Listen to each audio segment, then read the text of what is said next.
하나님의 말씀은 창세기 1장 20절에서 23절 말씀입니다.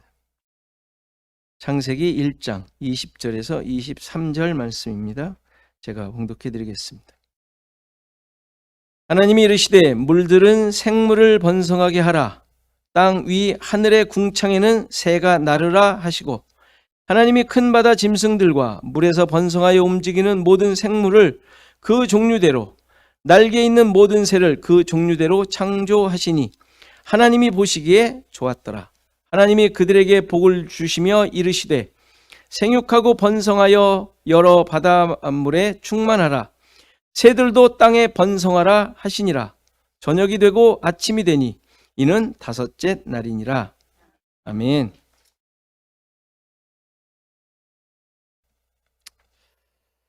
히브리서 11장 3절 말씀을 보면, 믿음으로 모든 세계가 하나님의 말씀으로 지어진 줄을 우리가 아나니 보이는 것은 나타난 것으로 말미암아 된 것이 아니니 라는 말씀이 있습니다. 아시는 말씀이죠? 자, 그렇다면 이제 질문을 해야죠. 여러분들은 믿음으로 모든 세계를 볼 때 하나님의 말씀으로 지어진 줄을 알 수 있습니까? 자, 근사하게 이렇게 대답을 하셔야 돼요. 그 다음이 어쨌든 아멘 하셔야 돼요. 하나님의 말씀이니까. 그러면 어떻게 알 수 있습니까? 하나님의 말씀으로 지어졌다는 말은 하나님의 뜻과 계획이 그 안에 있음을 보고 이해하고 믿는다는 말이에요. 그런데 중요한 것은 하나님의 뜻과 계획은 오직 예수 그리스도를 통해서 드러내신다는 사실이죠. 따라서 예수 그리스도를 믿고 구원받은 자들은 창조 안에 있는 구원과 은혜와 십자가와 죄사함 등을 깨달을 수 있는 거예요. 무슨 얘기인지 아시겠죠? 이게 어려운 논리도 아니고 내용도 아니에요. 지금 창세기를 보면서 그 사실을 확인해 가고 있는 중이에요. 그런데 문제가 뭐죠? 아무리 자세히 봐도 잘 깨달을 수 없다는 사실이에요. 여러분들 자연을 보는데 예수 그리스도가 보여요. 예수 그리스도를 통하여 이 모든 만물을 만드셨잖아요. 말씀으로 만드셨으니까 그 말이 그 말이죠. 그러면 만물을 보며 그것이 말씀 안에 계시되어 있던, 또 내가 읽고 이해했던 이런 것들이 하나둘씩 생각이 나고, 그거구나. 그런 구원과 하나님의 계획과 뜻이 있구나. 설사 미흡하고 잘 맞지 않더라도 여러분들의 말씀을 통하여 그러한 훈련들이 있어야 된단 말이에요. 자, 깨달을 수 없는 이유가 뭘까요? 왜 잘 깨달아지지 않을까요? 잘 봐지지 않을까요? 왜냐하면 지금 우리가 히브리서 말씀을 읽은 대로 보이는 것이 나타난 것으로 말미암은 것이 아니라 보이지 않는 것으로 나타난 것이기 때문에 그래요. 이걸 세상 사람들이 어떻게 아냔 말이에요. 그렇죠? 보이는 게 보이는 거지 무슨 안 보이는 것이 나타난 거야, 이렇게 말하잖아요. 그렇죠? 근데 우리는 그렇지 않단 말이에요. 하나님이 만드셨는데 안 보이는 것이 나타난 것이란 말이에요. 그게 예수 그리스도가 나타난 것이 뭐가 나타난 거예요? 무엇가가 아니라 어느 분이 나타나신 거예요? 하나님이 나타나신 거잖아요. 그러니까 하나님께서 세상을 창조하시는 것들에 나타난 영원한 것들, 그렇죠? 영원한 것들, 하늘의 것들, 보이지 않는 것들, 이런 것들이 이제 잘 보이지 않는 것이죠. 보이는 것에 우리의 관심을 늘 두고 살았기 때문에 그렇습니다. 자연을 보면서 하나님께 영광을 돌리고 하나님을 찬양한다고 하지만 가만히 보면 자기 기분과 만족을 느끼고 있는 거예요. 아니에요? 우리 그러려니 했지만 우리 스스로 만족하고 있었던 우리 스스로가, 이야 하면서 자기 좋으니까 하나님이 지으신 이 세상 뭐 이러면서 하잖아요. 자기 만족을 느끼면서. 요즘 워싱턴주가 세계 최악이래요. 공기가. 어저께 나온 뉴스예요. 최악이래요. 풀이 저렇게 났으니. 차에 이렇게 쌓여있는 꿀은 보셨죠? 하나님을 찬양하실 수 있겠어요? 만드신 찬양, 이 자연을? 쉽지 않죠. 그렇죠? 왜? 내가 만족 못하니까. 내가 괴로운데. 그러니까 그 안에 있는 하나님의 일하심은 별로 우리가 찾지 않고 살았단 말이에요. 물론 그렇다고 그 속에 있는 영적인 것을 찾아내자 뭐 이런 말로 오해해서는 안 돼. 하나님을 믿는 자로서 그의 구원과 은혜를 받은 자로서 하나님께서 지으신 창조 세계에 있는 하나님의 계시, 어떤 창조의 원리 이런 것들을 살펴보자는 얘기.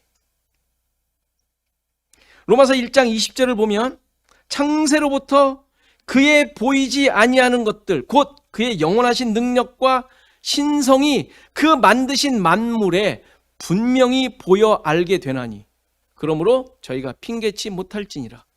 보이지 않는 것들은 하나님의 영원하신 능력과 신성이라고 그래요. 그렇죠? 당연히 예수 그리스도를 통한 구원 역사를 말하는 거예요. 힘이 세고 못하실 것이 없는 무슨 전지전능성을 말하는 게 아니에요. 그런 걸 가지고 우리 하나님 대단해 이러는 거는 그거는 고백도 아니고 신앙 고백도 아니에요. 하나님 원래 그러신 분이에요. 그걸 뭘 대단하다고 고백을 합니까? 보이지 않는 하나님의 능력과 신성은 하나님의 하나님 되심, 피조물의 피조물됨, 자기 발견이죠. 하나님만을 주님으로, 창조주로, 구원자로 인정하고 고백하는 거예요. 히브리서 1장의 1절을 보면 옛적의 선지자들로 여러 부분과 여러 모양으로 우리 조상들에게 말씀하신 하나님이 이 모든 날 마지막에 아들로 우리에게 말씀하셨으니 이 아들을 만유의 후사로 주시고 세우시고, 아들을 만유의 후사로 세우셨다는 게 뭐예요? 예수 그리스도가 상속자이신, 주인이신, 왕이신 하나님 나라를 세우셨다는 얘기예요. 후사로 세우시고 또 저로 말미암아 모든 세계를 지으셨다. 이 사실을 발견하고 고백하는 거죠. 아, 그 모든 것들이 예수 그리스도를 통하여 이루셨구나. 하나님 나라를 세우시려고 모든 세계를 그로 말미암아 지으신 것이구나. 이것을 고백하며 하나님을 찬양하는 거예요. 이게 자연 속에서, 이 세상 속에서 살고 있는 신자들의 모습인 것이죠. 오늘 본문인 다섯째 날도 하나님께서 창조 사역을 통하여 하나님의 뜻, 구원 계획, 은혜와 사랑에 대해 계시하시는 것을 볼 수 있습니다. 만물을 만드실 때 만드시는 것 자체에 목적을 두시지 않았다 그랬죠? 빛이 필요하니까 빛을 만드시고, 천체를 만드실 공간이 필요해서 궁창을 만드시고, 밤에 비출 것이 필요해서 달과 별을 만드시는 식의 단순한 목적으로 창조하시는 것이 아니란 말이에요. 하나님의 창조는 오직 예수 그리스도를 통한 구원과 하나님 나라를 세우시기 위함이에요. 따라서 무엇을 만드시든지 그 목적과 의도에 부합하게 만드시는 것입니다. 저도 창세기를 이번에 보면서 지금처럼, 이번처럼 단어 하나하나의 의미를 살피며 본 적이 없어요. 창피하지만. 가끔 한두 개, 설교에 초점을 맞추기 위해서 한두 개 본 적은 있지만, 이렇게 하나하나 다 찾아가며 잘 알지도 못하는 히브리어와 무슨 그것도 설명한 영어들을 이제 그러면서 중요한 사실들을 발견하게 됐는데, 그러니까 일반적이지 않은 단어를 써요. 그러니까 일반적이지 않은 단어라는 말 무슨 말이냐면 그냥 늘 보는 단어인데 그 단어의 일반적인 의미가 아닌 의미를 그 단어에서 쓰고 있고, 그리고 그런 것들을 반복합니다. 그러니까 그런 식이 그렇게 단어를 쓰다 보니까 해석이 매끄럽지 않은 것들이 있는 것을 보게 돼요. 그런 이유로 가끔 우리 성경에는 그 해석을 매끄럽게 하려고 문자대로 단어대로 하지 않고 의역을 한 것들이 있어요. 물론 전체적인 내용을 보면 그래도 될 듯 해요. 그러나 그 단어의 의미를 살려서 같이 보면 그 뜻이 좀 더 명확해지는 것을 보게 됩니다. 오늘 본문에도 그러한 번역을 구체적으로 할 때 좀 의미가 잘 드러나는 부분이 있는 것을 보게 돼요. 20절을 보면 물들은 생물을 번성하게 하라, 땅 위 하늘의 궁창에는 새가 나르라 하고 이제 하셨는데, 이 구절에서 생물을 설명하는 단어가, 생물을 묘사하는 단어가 우리 번역에는 빠졌어요. 그게 뭐냐면 꿈틀거리는 것이라는 단어예요. 그러니까 생물, 다시 말해서 꿈틀거리는 것, 이런 말이에요. 그러니까 꿈틀거리는 생물이라는 의미죠. 그런데 이 단어는 그 앞에 번성하다는 동사에서 나온 거예요. 우리 번역으로는 번성하다라고 번역을 했지만 이 단어의 의미는 꿈틀거리다, 헤엄치다, 기어다니다는 뜻의 동사예요. 그러니까 같이 똑같은 의미의 단어가 같이 있으니까 그냥 번성하다라는 말로 합쳐 의역을 해버린 것이죠. 그러니까 무수히 많아 우글거리는 모습이 마치 꿈틀거리듯이 보인다는 의미인데, 그래서 그게 이제 풍부하다, 무수히 생기다라는 뜻까지 연결이 되는 것이죠. 그래서 우리 번역에는 번성하다라는 말로 번역을 한 거예요. 그러니까 한 문장에 같은 의미의 단어가 두 번 들어가 있는 것이죠. 이런 의미를 따라 번역을 한다면 이렇게 될 수 있어요. 물들은 꿈틀거리며 헤엄치는 기어다니는 생물들로 바글바글하게 하라, 이런 말이에요. 좀 생동감 있지 않아요? 근데 성경을 이렇게 번역하면 좀 이상해져요. 그렇죠? 우리는 성경을 늘 거룩하게 읽어서 그러하오니 여기 있는 한국말 좀 하는 애들이 막 그런 거 보면서 이상하다고 한국 성경. 우리는 옛날 그냥 그 전화 이런 식으로 번역을 했기 때문에 좀 그렇죠. 그러니까 풍부하게 가득 채우라라는 의미로 볼 수 있어요. 요약한다면.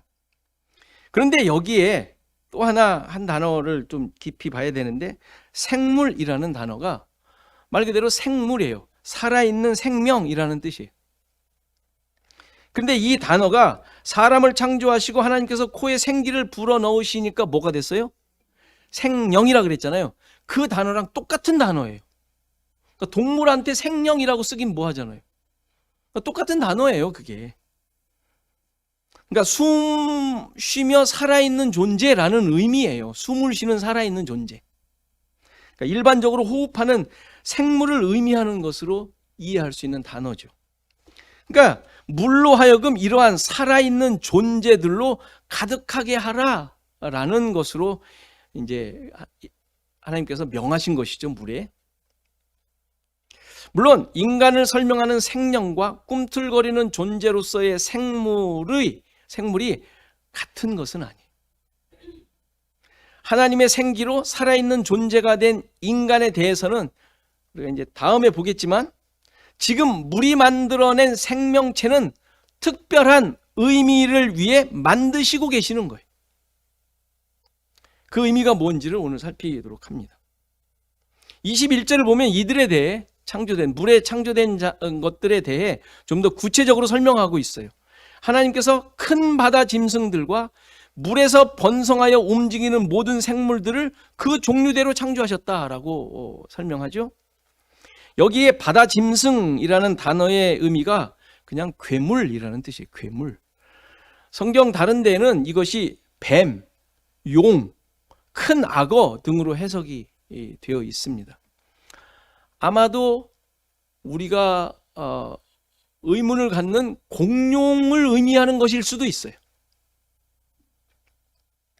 이 존재는 성경에서 하나님을 대항하는 사탄의 세력을 의미하는 것으로 나와요. 그래서 반드시 심판되어 멸망할 존재로 서술을 하고 있죠. 한 구절만 보면 이사야 27장 1절을 보면 그날에 여호와께서 그의 견고하고 크고 강한 칼로 날랜 뱀 리워야단 곧 꼬불꼬불한 뱀 리워야단을 벌하시며 바다에 있는 용, 여기서 용이 이 단어예요. 용을 죽이시리라. 여기서 뱀 리워야단 용은 모두가 다 바다에 사는 존재로 당시 세상을 지배하며 교만해 있던 세상 나라들을 말해요. 따라서 큰 괴물이 있는 바다는 앞으로 심판받아 멸망할 세상을 예표하고 있는 거예요. 이 사실을 좀 더 잘 표현하는 것이 큰 바다 짐승들과 물에서 번성하여 움직이는 모든 생물이라는 존재예요. 여기서 번성하여 움직이다라는 단어는 꾸물꾸물하며 기어다니는 것을 말해요. 물에서 기어다니는 것들이 있나요? 물은 헤엄쳐 다녀야 되잖아요. 다니는 것들이잖아요. 뭐 개나 가재를 의미할까요? 그걸 얘기하는 것일까요? 지금 여기에서? 그게 아니라 성경에서 말하는 꾸물꾸물하며 기어다니는 것은 부정한 동물을 얘기해요. 레위기 11장 44절을 보면 나는 여호와 너희 하나님이라 내가 거룩하니 너희도 몸을 구별하여 거룩하게 하고 땅에 기는 길짐승으로 말미암아 스스로 더럽히지 말라. 땅에 기는 길짐승이라는 것이 바로 이 동물을 의미해요. 같은 단어예요. 뭐 히브리어. 그러니까 꾸물꾸물하는 존재, 이 길짐승이 꾸물꾸물하는 동물을 말합니다. 그러니까 바다에게 내라고 하신 것이 이러한 단어들을 통하여 하나님께서 무엇을 계시하고 계신지를 계시하려고 하시는지를 알 수 있단 말이에요. 이때 창조되는 창조 사역을 통하여 알 수 있는 내용이란 말이에요. 요약하면 다섯째 날에 물로 하여금 내도록 한 창조물들은 하나님께서 심판받아 멸망해야 할 존재들임을 보여주는 거예요. 다른 의미로 창조하시는 이 세상에 하나님의 심판을 받을 존재들이 생육하고 번성하게 될 것을 보여주고 계시는 것이죠. 자, 이렇게 되니까 이제 질문이 하나 생기죠. 무슨 질문이에요? 창조 때부터 저주받아 멸망할 존재를 만드셨단 말인가? 라는 것이죠. 당연히 그런 게 아니죠. 당연히 아니죠. 지금 설명하는 것은 악한 것을 창조하셨다는 말이 아니라 창조 속에 하나님의 구원 계획이 드러나 있음을 말하는 거예요.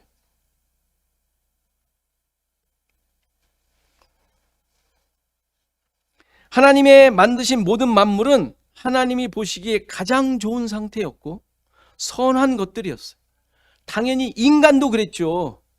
다만 모든 것들이 인간의 범죄로 인해 문제가 생기지 않았습니까? 인간도 하나님께서 가장 좋으신 선하신 모습으로 상태로 만드셨잖아요. 따라서 지금 말씀드리는 저주받아 멸망할 존재가 계시되었다는 것은 창조를 통해서도 하나님의 계획하심을 발견할 수 있다는 의미로 말씀드리는 거예요. 지금 계속 그런 시각, 그런 기준으로 지금 살피고 있죠. 그렇다면 이제 이러한 창조물을 향하여 하나님께서 저주하시고 심판하실 것을 계시하셨다면 당연히 구원 계획 역시 계시하셨다는 것 짐작할 수 있잖아요. 어떤 것들을 통하여 계시하셨을까요? 다섯째 날 창조하신 것, 다른 것. 뭐가 있죠? 땅 위 하늘의 궁창에 새가 나르라고 하신 것이 바로 구원의 방법을 계시하신 내용입니다. 그 내용을 한번 또 살펴보죠. 새라는 단어와 날다는 단어는 같은 뿌리예요. 히브리어를 보면 우리는 뭐 다르지만 새, 날다 이게 같은 어근일까요? 우리도? 모르겠어요. 한국어 어근은 몰라도 히브리어 어근을 공부하고 있습니다. 기본적으로 난다는 의미지만 더 근원적인 의미에는 날개로 덮다는 의미가 있어요. 그래서 21절을 보면 날개 있는 모든 새를 그 종류대로 창조하셨다라고 하고 있죠. 모든 새가 당연히 날개가 있지 않아요? 굳이 날개 있는 새, 모든 새라는 사실을 밝히는 이유가 뭘까요? 그냥 새 그래도 되잖아요. 모든 새. 날개 있는 새를 왜 굳이 날개 있다고 얘기를 하겠어요? 그렇게 굳이 날개 있는 존재라는 사실을 밝히는 이유는 이 새를 통하여 하나님께서 계시하시려는 내용이 있기 때문에 그렇죠. 구약을 보면 하나님께서 이스라엘 백성을 이끄시는 장면을 묘사할 때 자주 날개를 언급합니다. 날개로 덮었다, 업었다, 날개를 폈다, 날개 아래 숨다 표현들이 있죠. 또 이제 몇 구절을 또 살펴야겠죠. 출애굽기 19장 4절을 보면 나의 애굽 사람에게 어떻게 행하였음과 내가 어떻게 독수리 날개로 너희를 업어 내게로 인도하였음을 너희가 보았느니라. 신명기 32장 10절을 보면 여호와께서 그를 황무지에서 짐승의 부르짖는 광야에서 만나시고 호위하시며 보호하시며 자기 눈동자같이 지키셨도다. 어떻게 해요? 마치 독수리가 그 보금자리를 어지럽게 하며 그 새끼 위에 너풀거리며 그 날개를 펴서 새끼를 받으며 그 날개 위에 그것을 엎는 것 같이 여호와께서 홀로 그들을 인도하셨고 함께한 다른 신이 없었도다.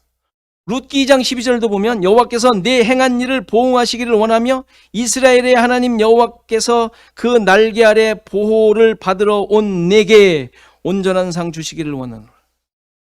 시편 61편 4절 내가 영원히 주의 장막에 거하며 내가 주의 날개 밑에 피하리이다. 이사야 31장 5절 새가 날개치며 그 새끼를 보호함같이 나 만군의 여호와가 예루살렘을 보호할 것이라 그것을 호위하며 건지며 넘어와서 구원하리라 하셨나니. 마태복음 23장 예수님께서 말씀하신 37절 예루살렘아 예루살렘아 선지자들을 죽이고 내게 파송된 자들을 돌로 치는 자여 암탉이 그 새끼를 날개 아래 모음같이 내가 내 자녀를 모으려 한 일이 몇 번이냐 그러나 너희가 원치 아니하였도다. 이 말씀을 하시고 십자가를 지시잖아요. 구원의 날개를 펴시는 것이죠. 계시록 12장 14절 그 여자가 큰 독수리의 두 날개를 받아 광야 자기 곳으로 날아가 거기서 그 뱀의 낯을 피하여 한 때와 두 때와 반 때를 양육받으며. 여자는 구약의 이스라엘 신약의 성도들 즉 교회를 의미하죠. 이들을 하나님께서 보호하시고 인도하실 것을 말씀하시는 거예요. 이렇게 날개는 하나님의 보호하심과 인도하심, 구원하심을 의미하는 은유로 표현하고 있는 대상이죠. 따라서 바다의 큰 바다 짐승들과 움직이는 모든 생물들을 창조하시고 날개 달린 새를 창조하신 것은 저주받아 심판받을 세상 속에서 하나님의 백성들을 향한 하나님의 보호하심과 구원하심이 함께 있음을 보여주고 있는 거예요. 22절을 보면 새에 대한 특별한 표현이 나오죠. 하나님께서 다섯째 날 창조된 이들에게 복을 선포하시는 내용이에요. 복. 생육하고 번성하여 여러 바다에 충만하라 하시면서 새들도 어디에? 땅에 번성하라고 하세요. 이상하지 않아요? 하나도 안 이상해요. 왜 새들에게 땅에 번성하라고 하십니까? 공중에, 하늘에 그래야 되지 않아요? 새들의 거처를 땅으로 정해주시는 것입니까? 아니죠. 땅에 사는 새는 없어요. 먹으려고 잠깐 앉아있지. 그게 아니죠. 이들을 통하여 하나님께서 베푸실 덮으심의 은혜가 땅에 살 존재들에게 있을 것임을 보여주는 것이. 바다가 하나님의 심판의 대상인 세상을 예표한다면 땅은 하나님의 구원이 이루어질 하나님 나라를 예표하죠. 따라서 22절의 축복 선언은 당연히 여섯째 날에 창조될 하나님의 생기를 가진 인간들에게 베풀어질 구원을 예표하고 있는 거예요. 이렇게 창조는 하나님의 구원을 계시하는 사건이기에 이러한 표현들은 단순한 생명체를 만드셨다는 사실을 의미하는 데 그치는 것이 아닌 거예요. 우리가 앞에서 계속 살폈던 내용. 궁창 위의 물과 궁창 아래의 물을 가른 궁창이 하나님의 보좌 앞에 흐르는 수정 같은 유리바다이고, 성막에 나오는 물두멍이고, 성소와 지성소를 가로막고 있던 휘장이고, 십자가를 의미하는 것이었잖아. 다 잊어버리셨어요 벌써? 묻이 드러나고 씨 맺는 것들을 나게 하시고 먹을 것을 주신 것은 하나님의 백성들을 구별하시고 그들의 삶을 예비하심으로 자신들이 어떠한 존재인지를 깨달아 하나님만을 의지하도록 하신 것이에요. 광명체를 만들어서 지구를 비추도록 하신 것은 하나님의 다스림이 언제나 어디서나 나를 이끌고 계시다는 사실을 확인하고 찬양하며 경배하도록 하시기 위함인 거예요. 어떤 창조를 하시든지 하나님의 구원과 은혜가 계시되도록 하셨다는 말입니다. 다섯째 날 역시 세상을 향한 하나님의 심판과 구원을 계시하심으로 광야의 이스라엘 백성들을 비롯한 하나님의 모든 백성들, 지금의 모든 신자들이 창조주이시고 구원자이신 하나님만을 의지하고 그분만을 섬기며 살아야 할 존재들임을 깨닫고 고백하도록 하시는 거예요. 자, 이제 자연의 수많은 사실들을 보며, 물고기들을 보며, 새들을 보며, 수많은 것들을 보며, 야, 하나님께서 우리에게 어떠한 구원의 계획을 가지고 저것들을 창조하셨구나. 이런 것들을 하나 둘씩 자꾸 이제 생각하는 훈련을 하셔야 되는 거예요. 그렇다면 하나님께서 우리를 그냥 그저 그렇게 이 우주 만물 속에 그냥 이렇게 뚝 떨어뜨려 놓은 게 아니구나. 우리 늘 그걸 믿고 있잖아요. 믿고 있으면서도 늘 순간순간 실망하잖아요. 기분 나쁠 때 좌절해 있고, 일 안 될 때 그냥 실망해 있고, 그렇지 않습니까? 그러나 그럴 때마다 이런 말씀을 가지고 딛고 일어서는 거예요. 참새 한 마리를 보며 깨달으라고 하잖아요. 너희 일까 보냐 믿음이 적은 자들아. 그게 다 들어가 있는 거예요. 지금 이 다섯째 날 창조의 내용이 다 들어가 있는 것이죠. 그렇게 하찮게 팔리는 것처럼 보이지. 그런데 그게 아니단다라고 말씀하시는 거 아니에요. 너희야 오죽하겠냐. 우리의 삶 속에 자연을 통한 하나님에 대한 고백과 은혜와 신앙이 깊어져야 할 것입니다. 그로 말미암은 은혜가 또 기쁨이 여러분들의 삶 속에 늘 넘치시기를 간절히 바랍니다.